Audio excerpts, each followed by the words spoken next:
आज मी बनवते कारल्याची भाजी. गाईच्या कांदा चिरून घेतला आहे, मिरची. तुमच्याकडे काय भाजी आहे?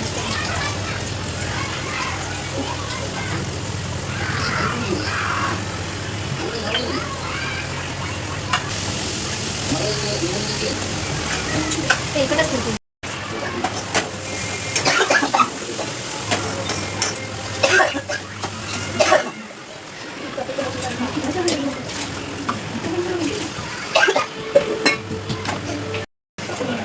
बाबूलाही कारल्याची भाजी खूप आवडते.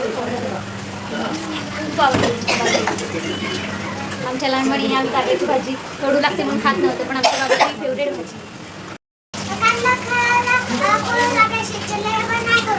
आमचा बाबू म्हणतोय कच्चं कारलं कडू लागतं, शिजल्यावर कारलं कडू लागत नाही. ते हेल्दी पण राहतं ना. सगळ्यांना सांग तुम्ही पण कारल्याची भाजी आवर्जून खा.